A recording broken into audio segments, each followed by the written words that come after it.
The Someone You Should Know podcast with Rick Anthony, sponsored by Summarize.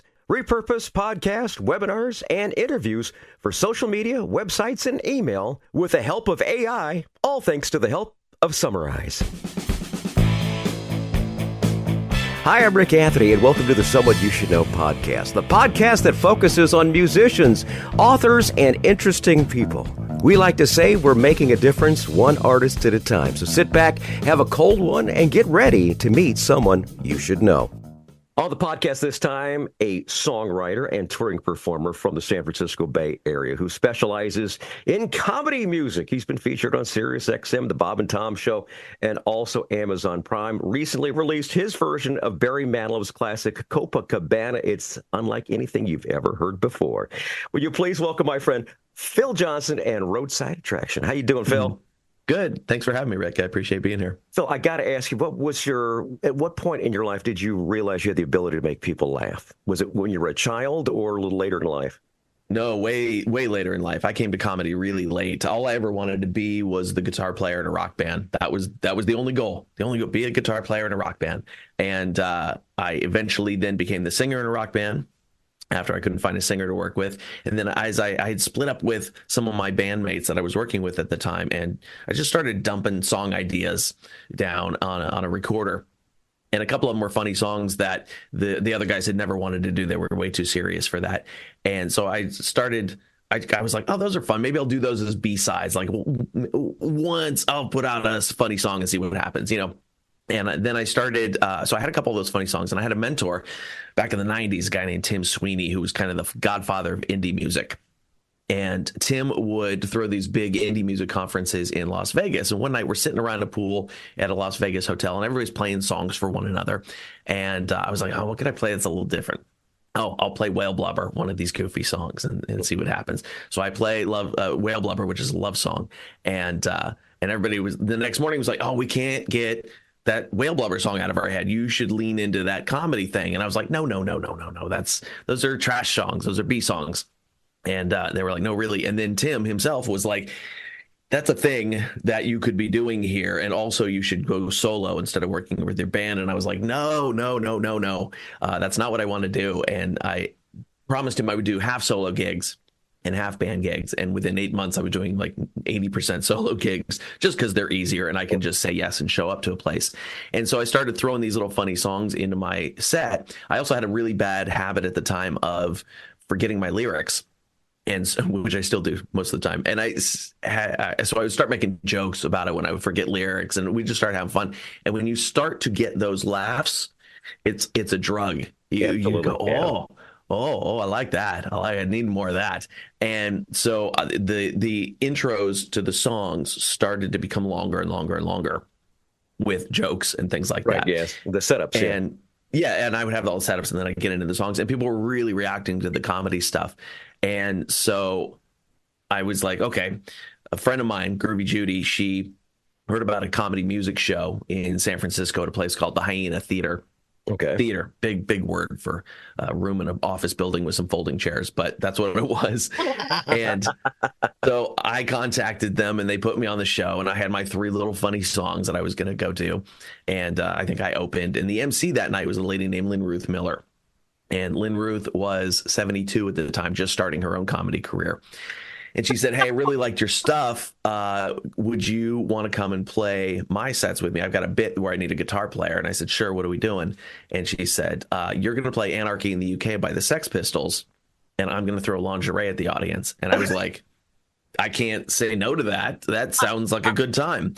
So we started going out, and I would do this bit with her. And then she would tell the producers of the show, hey, he's got some stuff. You should put him up for a few minutes. So I started getting offered sets to go up and do my 3 little goofy songs. And it would just open up a bunch of new places where I could play, all these new little bars and comedy shows and things like that. And I was like, oh, okay, this is interesting. And so I kind of dove into that scene a little bit, and I immediately started getting the guitar comic backlash from the traditionalists. And so I thought, well, if I'm going to be part of this community, if I'm going to play these rooms, then I should learn how to do that skill, just because it's good to, and also to shut everybody up and show them that I can do what they're doing as well. So that's when I really started to dive into stand-up in a more serious way. I'd always been a fan. I always loved stand-up. I just never thought I'd actually be doing it for a living. That would never occur to me. And so that's when I started diving into it, for listening to stand-up with a more critical ear to figure out how it was working and all that kind of stuff, and writing, and going up and bombing, and writing and going up and bombing. Punchline. Yeah, you got to know that particular routine there thing. I got to ask you, you're a member of a band. What was the name of the band? Roadside Attraction. Yeah. Oh, so that's where Roadside Attraction came from. Okay. Yes. Yeah. Awesome. Very good. So, I mean, technically the band is mostly just me these days, because I simply don't have time to play with my guys as much as I would like to. But every few years we try and get together and do the thing. But yeah, it's mostly me, but I own a trademark on the name, so I have to keep using it. So I don't lose my trademark. Good. I like it. We'll include that here in the podcast here. Now, my wife Leslie and I are huge followers of stand-up comedy, and a lot of our friends combine the music with their comedy routines. They got a guitar with them. My buddy Tim Cavanaugh, Haywood Banks, Tim Hawkins, Dimitri Martin, Mike Rayburn. These are all friends of ours that do the same thing. What was your inspiration for blending the two? It just came from totally an accident. That came from that Las Vegas poolside incident, right? Yeah, and it was just me splitting up with my bandmates and just dumping whatever musical concept appeared to me onto a recorder and following it and seeing where it would go, because I really had zero direction at that point. It was just me sitting in a studio by myself, and so I was like, I can do anything. And so I just started dumping those out, and that's what caught people's ear, and they started really connecting with it. So the comedy music was there first, the stand-up came after. All right, very good. You grew up in the Bay Area, and the Bay Area, of course, is known for its cultural diversity. How did the Bay Area's background influence your comedic stylings? I grew up around so many different kinds of people and different cultures and different foods, and I live in a little suburb called Milpitas here, which is next to San Jose. I know where it is. Exactly where it is. And so we're in the middle of Silicon Valley, and all that kind of stuff. So I've always grown up around a very diverse set of people, and I like to talk about those things on stage. I'm technically a minority here in Milpitas. It's 57% Asian now, or something like that. And so every time I hear somebody going like, "We will not be replaced," I'm like, it's okay. It's the food's good. You're in no danger. Just watch the MSG, okay? Yeah, exactly. And so I like to talk about those things, but a lot of times when a guy gets up on stage that looks like me and starts talking about race relations and cultural things and things like that, people either on one side, they start to freeze up like, "Oh, I don't think you get to talk about those things." Or the other side, they go, "I don't want to hear about those things." And so I have to kind of thread the needle, as it were, and find the ways to talk about those things that my face allows me to do. And a lot of times it requires them following me all the way to the punchline before they find out that, oh, he's on the right side of things, but they have to take the ride with me to find out and get there. And there are simply bits that I didn't have right at first and made people angry, and I had to figure out how to reword it and deliver it and to really get my intent across the way it should have been. Very good. A comedian is always working on the craft as far as that goes. They're always perfecting the punchline. How did it go in this room? Well, let me try it in this particular room. Oh, that worked a lot better. Okay, so the setup was different there. Okay, so I'm going to go ahead and use this particular setup. Let me try if I tried this the next time. And it's constantly. You're always perfecting your craft. I mean, a lot of people want to hear Stairway to Heaven the way it's written, but there's always a certain interpretation. As a matter of fact, my version of Stairway to Heaven, legendary because it sounds nothing like the original. I was terrible at piano, really, really bad, and it sounds more like a jazz fusion version. Speaking of music time. Let's go ahead and play some music here now. The first track we're going to feature is your most recent one. It is your own take of the 1978 Barry Manilow classic Copacabana. Why did you decide to cover this particular song? Yeah, first of all, I don't like Barry Manilow, and I hate the song Copacabana. And what it was two things, actually. A friend of mine, Kristen Korb, she did a jazz version of this she did like a jazz covers album. And I had never really listened to the lyrics before. Like I knew the chorus, but I listened to the lyrics because her version allowed for that. And I was like, oh, this is a really dark song. This is a really upsetting story. Mm-hmm. There's a murder and then she drinks herself to death. I was like, this is really sad. And the song is so bouncy feeling. And I was like, I didn't realize that dark story was in there. It needs a darker arrangement. And so that would kind of put that seed in my head. And then a few months after that, I was on the Funny Music Project podcast, the Funkcast, and for a song that I had on with them that week. And the Devo Spice, the host, he said, I got my wife's car the other day, and I was like, wow, I wonder why she's listening to Phil Johnson. She doesn't usually listen to comedy music stuff. And she said, oh, that's not Phil Johnson, that's Barry Manilow. And I was like, wait, you mistook my voice for Barry Manilow's voice, and back the other way. You took, yeah, I said that backwards, but you get it. And I was highly offended by that. And so I thought, well, now I have to go do this Barry Manilow song. And I thought, but I don't want to do it like Barry Manilow. It needs to be dark. It needs to be weird. And I thought, what if a Murder Ballads era Nick Cave took on this song and collaborated with Typo Negative, who had they were a metal band in the 90s that had a penchant for doing like really dark, weird cover songs. Yeah. So I thought, what if they collaborated on this? What would that sound like? And I often will go into a song going, what if this were a thing? Oh, exactly. And what would that sound like? And so that's really brilliant. Where the arrangement came from. Not people know this. Barry had the lyrics to that particular song, but he was on ups when he recorded it. So that's the reason why it sounds that way. Here's the amazing thing. When you hear it, I didn't change a single chord in the song. Okay. I thought I was going to have to reharmonize it to really make it that dark. I didn't change a single chord. All that darkness is hiding in there. I just had to find the right notes to bring out. Okay. Lola and Tony are back at the Copacabana, this time courtesy of Phil Johnson, right here on the Someone You Should Know podcast.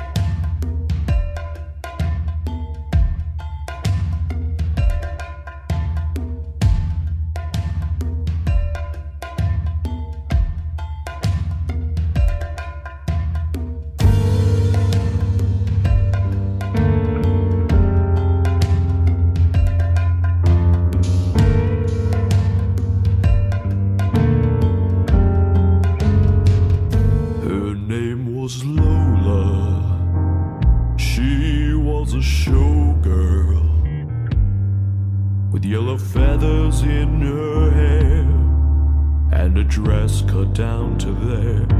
She would merengue and do the cha-cha. And while she tried to be a star, Tony always tended bar across the crowded floor. They worked from 8 till 4. They were young, they had each other. Who could ask for more? At the Copacabana, the hottest spot north of Havana. At the Copacabana.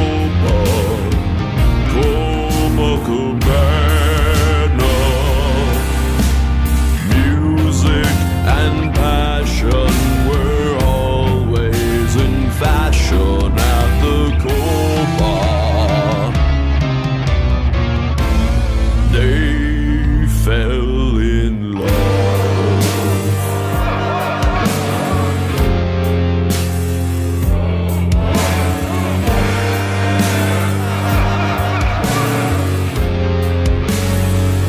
His name was Rico.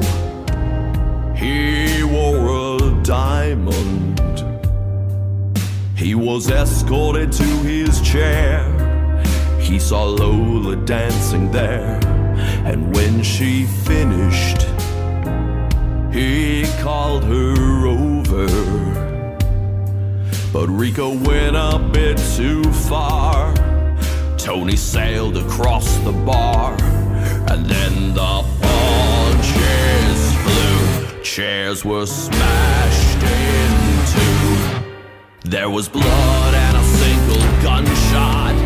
But who shot who? At the Copacabana,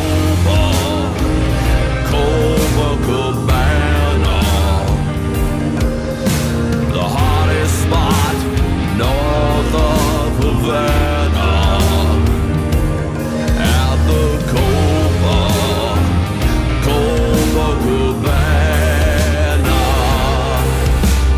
music and passion were all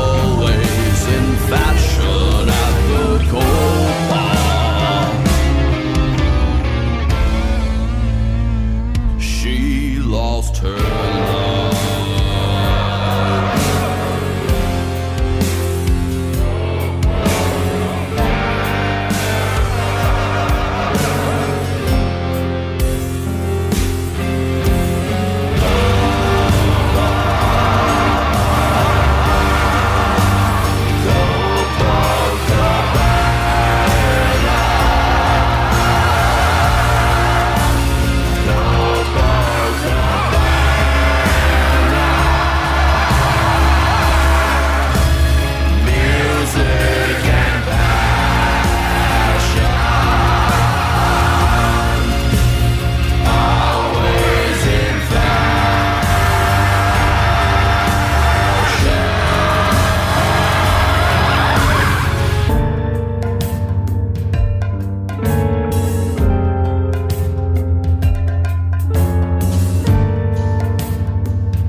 Her name is Lola.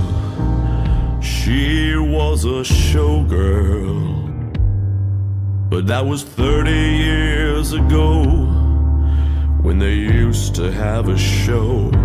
Now it's a disco, but not for Lola. Still in the dress she used to wear, faded feathers in her hair. She sits there so refined and drinks herself half blind. She lost her youth, she lost her Tony, now she's lost her mind. At the Copacabana,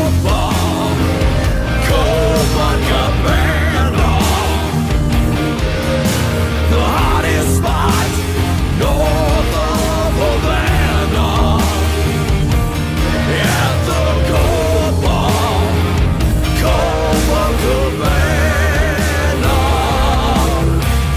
music and passion were always in fashion at the Copa.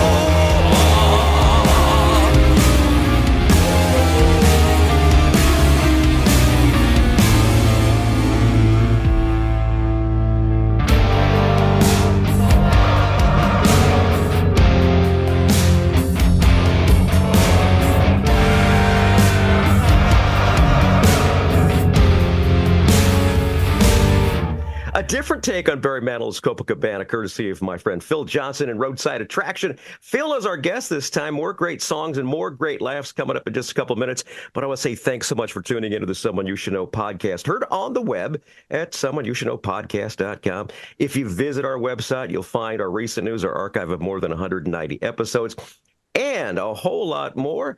Plus, if you happen to be visiting, we invite you to go ahead and leave us a review. Now, according to Buzzsprout, the service that shares us to all the streaming platforms, we want to say thanks so much for helping us reach over 2,300 cities in 90 countries. And since Phil's from the Bay Area, Phil, these are some of the cities that have at least turned into one Someone You Should Know podcast.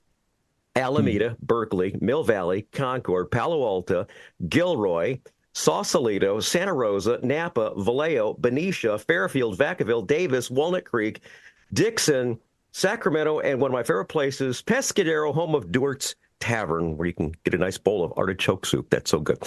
The Someone You Should Know podcast, heard wherever quality streaming audio is available. Hi, it's Rick again for Summarize. Summarize repurposes your content from audio and video into engaging, shareable social posts, email content, summaries, quotes, and more. Hey, it's hard work to create high-quality content from podcasts and video content. Summarize gives you multiple types of content to support your marketing channels, from social media posts and email newsletters to show summaries and a whole lot more. As a matter of fact, if you go there today, you can upload up to 60 minutes for free and find out why I like it so much. Go to summarize.com to learn more. That's SUMMARAIZE.com.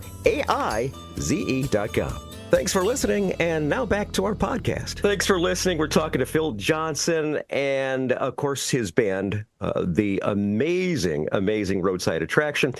Phil, I got to ask you, when you wind up having to deal with a heckler, how do you handle, what is your technique for dealing with a heckler? How do you diffuse the situation? I'm honestly not very good at it, and only because I rarely get heckled. Okay, good. It just doesn't happen very often. I'm not a comic that invites the audience to talk to me. And oftentimes when you see all these heckler clips online and things like that, those are comics that invite that. They go into the audience purposely. I don't. I'm a much more scripted doesn't sound good, but it's a show. I've created a show for you that I'm going to give to you. I'm not just going to show up and ask you what you do for a living and things like that. Because that's what my favorite comics did. It's a scripted, it's a show, you know. And so I don't invite hecklers that much. I do get heckled every so often. And my general technique is to infantilize them. And so I will just go like, okay, inside voice now, you know, like I'll talk to them like a little kid. Oh, a little kid, yeah. Yeah. And that generally shuts them up. You know, there have been times where I've had to snap on somebody, you know, and that's where I think to myself, I'm not very good at this because you shouldn't snap on the person. But I have uttered expletives at people in the audience because they've been talking through the entire show, and the security is not doing their job. You know. I still think one of the best comebacks I've ever heard in my life was from Steve Martin. He goes, "Yeah, I remember when I had my first beer." Sure. Oh yeah. Absolutely. Okay. Yeah, I was working with Kristen Key one weekend. Speaking of comedy music, and there was a guy in the front who had his arms crossed, and she said, "Nobody's trying to steal your nipples, sir." And I thought that was a funny line, and she said, "Yeah, I stole it from somebody else." So it's one that I'll use every so often because Kristen stole it, so I'll steal it too. Very good, very good. Now, donuts seem to be a recurring theme in your work. What is your fascination with them?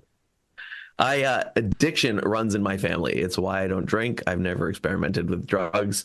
I have trouble driving past a donut shop without stopping. So I know those genes are there in me. I love a good donut. And one of my favorite things to do in any town that I'm in is go find whatever their best donut shop is, and put some calories in my face. And there are certain cities like, strangely, Colorado Springs, Colorado has 2 amazing donut shops in it. And so now I got to make 2 stops when I'm in Colorado Springs. I don't know. I have a sweet tooth. I just love a really, really good donut. After the last show of my year, whenever that is, you know, December 23rd or 27th or whatever it is, if I'm not working New Year's Eve, my last show of the year, I will do the show. I will go to a Krispy Kreme, the nearest one. I will get 3 donuts and I will sit in my car and eat them quietly and reflect on the year. And that's kind of like my year-end closing, just quiet me time, sitting in my car eating donuts, thinking about the year. So I don't know. Donuts have just always sort of, clicked with me, but I definitely never turned down a piece of cake either. Awesome. Very good. Very good. One question I have to ask all comedians is, when the room starts to turn a little bit on you, what is your go-to joke to reel them back in? It's got to be, it depends on which part of the show I'm in, because the way my show is structured is the whole first part is stand up and then the last 15 or 20 minutes is the music. And so it depends on where they start to turn on me. And so if it's during the stand up portion, then I have a bit about a trip to Hawaii that generally works pretty well. It's mostly clean. It treads the edge of dirty right at the end, just a hair, and is almost guaranteed to work every time. If I feel like they're turning on me because I'm not pushing their line enough, which can also be the case. Some people, there's bookers who are like, nobody's ever walked out of a clean show. And I'm like, yeah, I've seen it though. Some people don't want that kind of show. So if I feel like I'm not pushing their edge enough, then I've got a Special Olympics joke that I can pull out, that I will do, which is the joke that has made me more money than anything I've ever wrote, actually. And so I'll do that one. If it's during the song portion, then I pull out a song called Dodged a Bullet, which is easy to sing, always gets good laughs, and I can reel them back in that way. Usually if I've lost them by the end of the stand-up portion, the music stuff brings them back anyway. From like, I can remember shows where the audience was angry, not just bored or not into it, but angry at me and like walking out, and the music would still bring them back in. Wow. Yeah. Did you ever get a chance to play dry bar? No, I haven't done dry bar. I've been in contact with them and we're talking about stuff, but I haven't done one yet. All right, very good. Now your specials are on Amazon Prime, right? You got one coming? Yeah, at least 2 of them. Yeah. I think there might still be one. I don't know. Amazon plays games with stuff like that, but at least one of them's on there. I think 2. I think what we'll do is we'll go ahead and include links to that down in the show notes so people can find it. We've got to play some more music. When you play some more music, this one here is something that actually I have a feeling is going to happen sometime really soon. It's just a matter of time before it becomes available. It's available now. Designer Babies from Phil Johnson. Phil, what's the backstory on Designer Babies? I saw an article a while back that was essentially plans from a company that wants to invent artificial wombs and genetically design a baby from the ground up. And it turned out to be more concept than reality at this point. But like you said, I don't think we're that far off with it. And I love futurism stuff. I love to keep up with all the technology that's happening. I think it's really interesting and useful. And even something like that genetic engineering stuff is going to be super useful for getting rid of natal diseases and, you know, all this kind of stuff. Absolutely. But then I thought about, look what we've done to dogs in breeding. We have dogs that don't work now. We have pugs that can barely breathe, you know, and they're actually having to sort of reverse breed dogs now so that they can get them back to a more natural state. And I thought there's going to be somebody out there who goes, well, I want a baby, but I don't want a baby with all the problem parts, all the dirty parts. And so I want to pull those out. And it's going to be a guy who just wants to use that baby as a chick magnet anyway. Yeah. And it's going to become this sort of douchebag luxury item. And so that's kind of where the song, exactly. Yeah. And so I was like, it's just going to become this weird douchey luxury item. And I thought, who's going to be that guy? And so the thing I like about the songs is that I get to play a character. In the stand-up, it's me, it's my thoughts, it's my opinions, it's my theories on life. In the songs, I get to play a character. And so I am that guy in this song, this horrendous person, and who outs himself by the bridge that what his real motivations are. So it was a lot of fun to write. And this one is definitely more sort of way more in the vein of what I normally do than Copacabana. All right. Very good. Place your orders, folks. Designer Babies right now from Phil Johnson and Roadside Attraction. I'm gonna get me designer babies, the kind that don't eat, don't cry, don't share. I'm gonna get me designer babies, no butthole. I'm gonna get me designer babies, the kind that don't eat, don't cry, don't share. I'm gonna get me designer babies, no butthole. Every parent says they want a top that's got out 10 fingers and toes. That ain't enough for me, I'm a man of means. I got fast cars and fancy clothes. So don't tell me I can't have a kid who's gonna come in Burberry check. And don't tell me I can't have a tyke with a top grade titanium neck. I'm gonna get me designer babies, the kind that don't eat, don't cry, don't shit. I'm gonna get me designer babies, no butthole. I'm gonna get me designer babies, the kind that don't eat, don't cry, don't shit. I'm gonna get me designer babies, no butthole. The kid I get will be customized, coming straight out the robot womb. Hella strong like Rambo, fast like a Lambo, Valentino walking into a room. So don't tell me I can't have a kid with Balenciaga monogram eyes. And don't tell me I can't have a tyke who out the gate makes really good pies. I'm gonna get me designer babies, the kind that don't eat, don't cry, don't shit. I'm gonna get me designer babies, no butthole. I'm gonna get me designer babies, the kind that don't eat, don't cry, don't shit. I'm gonna get me designer babies, no butthole. No butthole. No butthole. OMG, stop saying butthole. No butthole. Oh, natural, how quaint. My baby walking catwalk in Fashion Week birth canal. Okay. Yours will be all goo-goo, mine will be chic. In fact, you might say I'm a feminist, an ally, female supremacist. Cause my women will be chilling instead of pushing out chilling. One in the carriage worth me in the bush. These babies will be having me smashing, hella smashing, hella smashing, hella puss. Yummy. I'm gonna get me designer babies, the kind that don't eat, don't cry, don't shit. I'm gonna get me designer babies, no butthole. I'm gonna get me designer babies, the kind that don't grow, stay cute, stay small. I'm gonna get me designer babies, no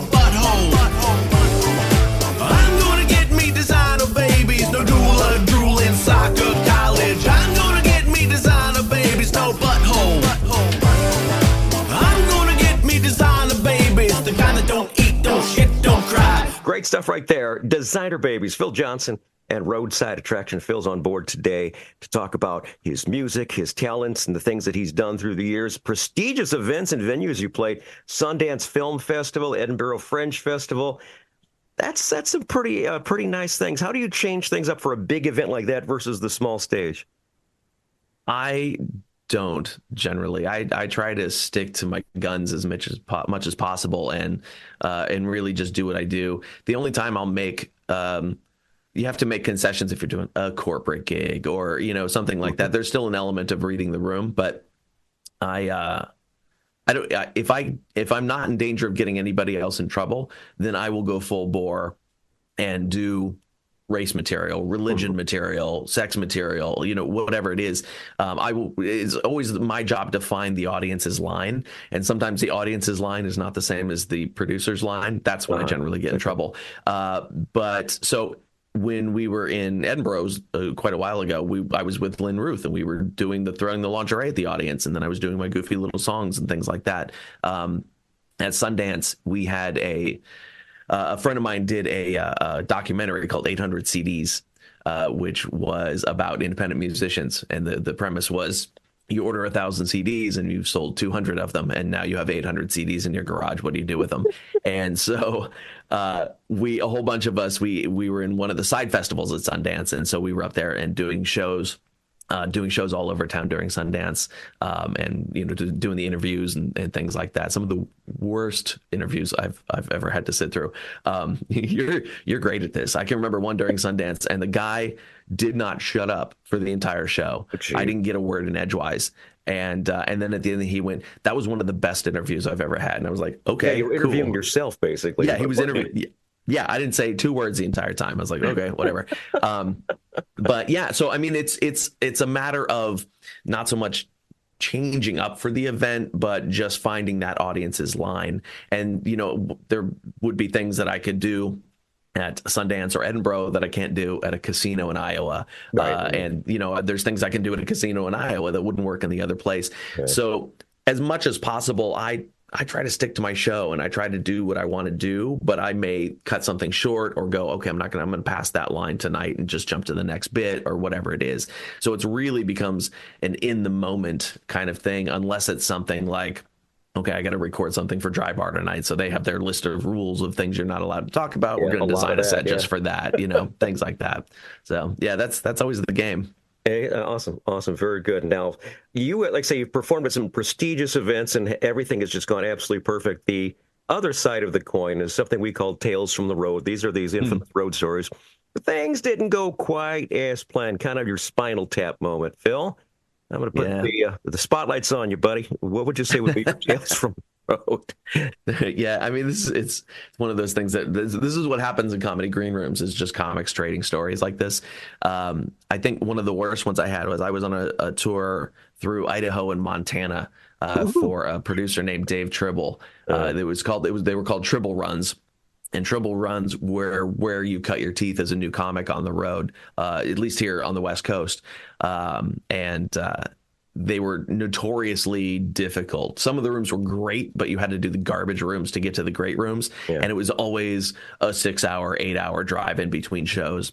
And so we were going from Billings, Montana to Glasgow, Montana. Okay. And it was snowing sideways the entire time. It should have been a 4-hour drive, and it took us 12 hours to get there. I believe it. And I was with the comic that was opening for me. It was her first time on the road. We'd been friends for a long time, but it was her first time doing like road gigs. This skylight is making me look ridiculous. It's like, and so we were driving. It's snowing the entire time. We slid off the road twice. We had the snow chains get wrapped around the axle. We had to have a tow truck come out. One of the times we slid off the road, a cop gave me a ticket for going too fast, even though I was going like 20 miles below the speed limit. And we're sitting in his cop car waiting and it was just one thing after another. And Dave Tribble, who produces the shows, he's calling me. He's like, you don't have to do the gig. I'm like, we're halfway there. It doesn't matter at this point. And also, you're not going to pay us if we don't do the gig. And so we're just driving. By the end, it was so snowy and dark that I was literally driving by the green line on my GPS because I could not see the road in front of me. And it was absolutely horrendous. And the feature act, Candy, she's posting on Facebook, we're still okay. And my mom is like, I'm glad, it's like, and so finally we get there after this 12-hour drive. And it's half an hour before showtime. Yeah. And I said, Candy, go do your set. I got to grab a 20-minute nap before I go on. Thankfully, there was an audience there. Like if we'd showed up and there were 3 people in the audience, I would have been furious. Yeah. And so Candy goes on to do her set. I grab a 20-minute nap on a couch in the lobby of this place. And then I go up on stage. And it turned out to be a really good show. Wonderful. But it was the most ungodly drive I've ever had. And I have had some ungodly drives. I would say that we do comedy for free. They pay us to travel because we're, a 6-hour drive is like, oh yeah, no problem. that's I do that every day. My commute is either to my office down the hall or it's 8 hours away. But yeah, so that was a pretty wild experience just trying to get there alive on that one. One of my comedian friends had told me through the years, he said he played this corner of a bar and they were nice enough to unplug the jukebox so he could do his set. But in the middle of his set, I guess they didn't like him because they plugged the jukebox back in. So. I had a show early on and I was literally they didn't even turn the TVs off. There was a TV above my head. Yeah, that's always fun. Playing a baseball game, and people would cheer, and I'm like, I don't know if that's for the baseball game behind my head or the punchline I just gave them. It was so awkward. I never played that place again. Oh, yeah. But it's funny because things like that happen. We had some problems filming my last special, and I was having a little pity party. And I got a text from a friend of mine, and he was like, all right, look, I saw Jerry Seinfeld play the other night, and in the middle of the set, the mic dies. Mm-hmm. And Jerry's yelling, what's up with the mic? Mm-hmm. What's up with the mic? That'd be a Jerry joke. What's up with the mic? What's up? Yeah. So he's yelling about it. They're trying to get it fixed. There's no mic. It's just the show is derailed. Yeah. And then all of a sudden, banjo music comes from out of nowhere. Somebody had hit the wrong button and it's like ding, ding, ding, ding, ding, ding. And then there's just more. And then finally the mic comes back on. I was like, okay, if problems like that can happen at that level, yeah, exactly. Then I can't be in my head about the problems that we had, filming my little show. The fun thing is the individual. It basically says a lot about the professionalism of the individual. One, they can get really pissed because, I got this huge ego, or they could just roll with it and just kind of have fun with it. And it's all what's in the head, all that little memory bank that you got there as far as, okay, I know I've got something that I can use right now. What is it? Okay, go. And the hard part is just actually trying to get the two things. At my age, it's kind of hard to get those things to work together anymore. It's like, I know the name of that song. Yeah. Yeah. Oftentimes with that stuff, it's like, how do I just not be a jackass in this moment? How do I not become the viral video? I showed up at a bar in Idaho years ago that I was playing at, and I had flown in, so I didn't have my own mic stand with me that I carry in my trunk. Mm-hmm. And I said, I need a mic stand. And they're like, oh, yeah, we got a mic stand. And they bring it out and it's broken and it's 3 feet high. And I said, what am I supposed to do with this? The guy's like, I don't know. That's the only mic stand we have. And when I got to the song portion of my show, I had to squat down in this super low rock star stance.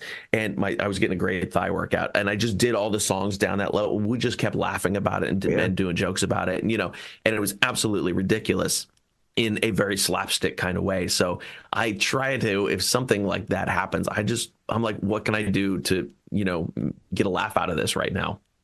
Yeah, I just saw my buddy Tim Cavanaugh a couple weeks back, and he gets to the venue, and he and I are talking, and he's plugging everything and everything, trying to make sure everything is working. Realize he doesn't have the battery in his guitar's dead. Yep, been there. Wait a minute, I just changed that it was 2 weeks ago, not 2 days ago. Yeah, so there you go. Yep. Hey, let's hit your socials here. I know a lot of people want to stay in tune to find out exactly where you're on tour. Your website is great. You got great merch. You got great dates and everything on there. All of your background stuff, videos are on there. Let's talk about your website and your socials.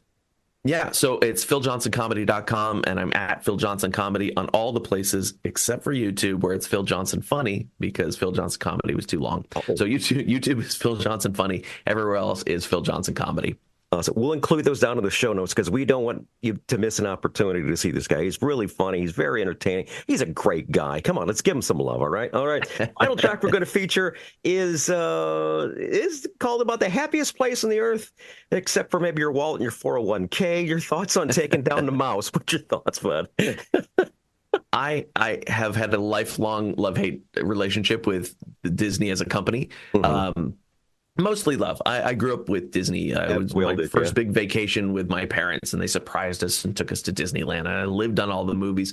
My office is lined in Captain Hook and Pirates of the Caribbean stuff. Right, okay. And so I'm close to what they would call a Disney adult, although I don't go that overboard with it, or at least not as overboard as some people I know.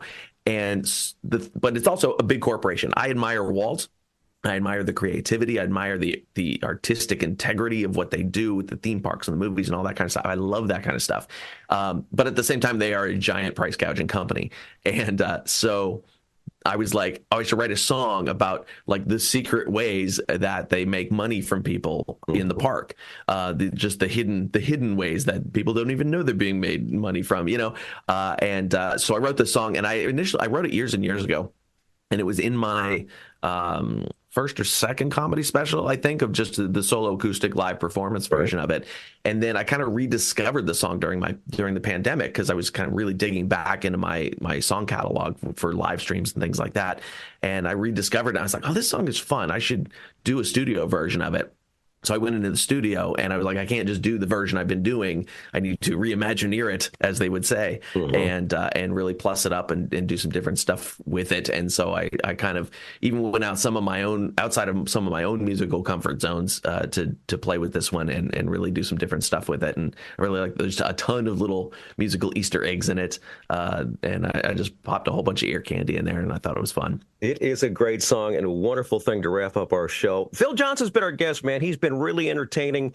Make sure you check him out on Amazon. Make sure you check him out on his website, his socials, and in a club near you, okay? Phil, great talking with you, man.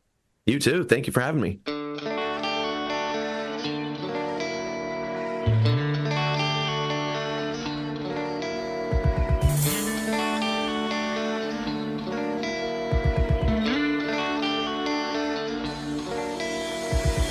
I took an early plane at 7:45. I drove up to the gate of that gleaming Mickey's eye. Get the parking, got my wallet, and he sucked that puppy dry. Guess I'll hit the ATM inside of the happiest place on earth, where any discount that they offer is just a little joke, and you have to get a bank loan for a churro and a Coke. Mickey's got a strong pimp hand at Disneyland. I strolled on through the gate of that wondrous magic place, and I was met by a mouse up in my face. And I know his name is Mickey, but his palms are a little sticky. Now my wallet's gone without a trace. Goddamn right. At the happiest place on earth, where all birds look like they're talking and plastic flowers bloom, 'cause Goofy's selling rupees inside the tiki room. Mickey's got a strong pimp hand at Disneyland.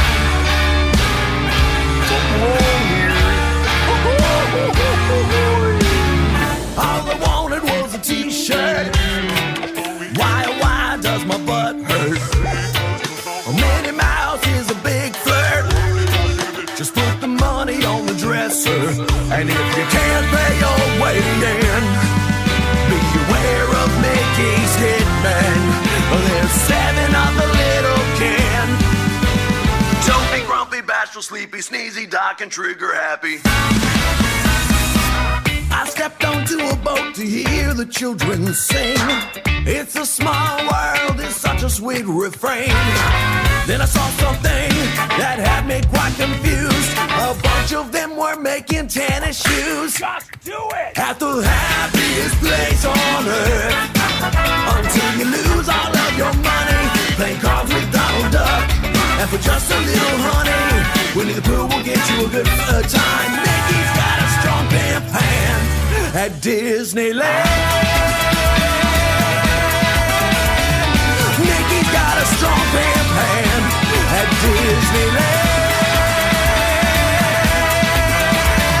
Don't end up in a shallow grave by murder's little dwarf at Disneyland. Hi, this is Rick Anthony, thanking you again for listening to this episode of Someone You Should Know. Now, if you're an aspiring musician or an established musician that's looking for a little exposure, I invite you to drop us a line at someoneyoushouldknowpodcast@gmail.com. That's someoneyoushouldknowpodcast@gmail.com. Also, I invite you to tell a friend about the Someone You Should Know podcast. I thank you for tuning in this time, and I invite you to check us out next time on the Someone You Should Know podcast, because you never know who's going to show up. Until next time, remember, God loves you, and so do I.